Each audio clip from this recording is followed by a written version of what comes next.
ప్రధాని నరేంద్ర మోడీ ఒకే రోజు 3 రాష్ట్రాలను చుట్టేశారు. ఛత్తీస్గఢ్, ఒడిశా, వెస్ట్ బెంగాల్లో పర్యటించారు.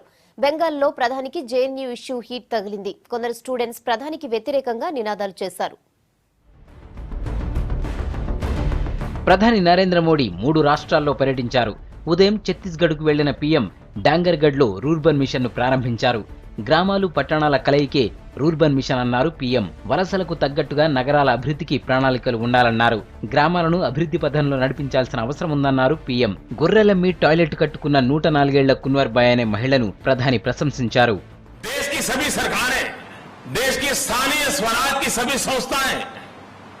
जो भी सार्वजनिक जीवन में या व्यक्तिगत जीवन में सोचने वाले लोग हैं, उन सब ने 2022 के लिए एक संकल्प मन में लेना चाहिए। हमने एक सपना देखा है कि जब आजादी के 75 साल हो तब हिंदुस्तान के गरीब को भी अपना घर हो।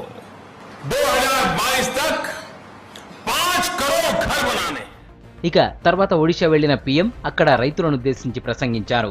తన హయాంలో అవినీతి తగ్గిందన్నారు.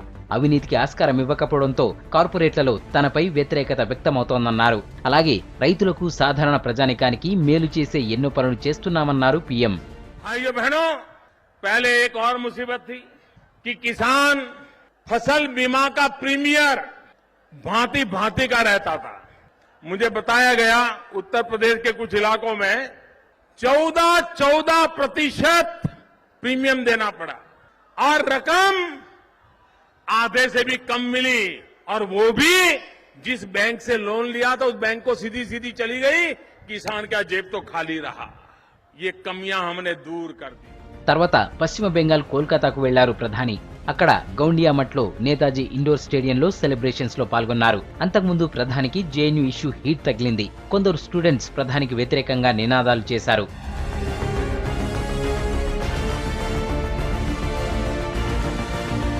3 రాష్ట్రాల్లో పర్యటించిన మోడీ రాత్రి ఢిల్లీకి చేరుకున్నారు.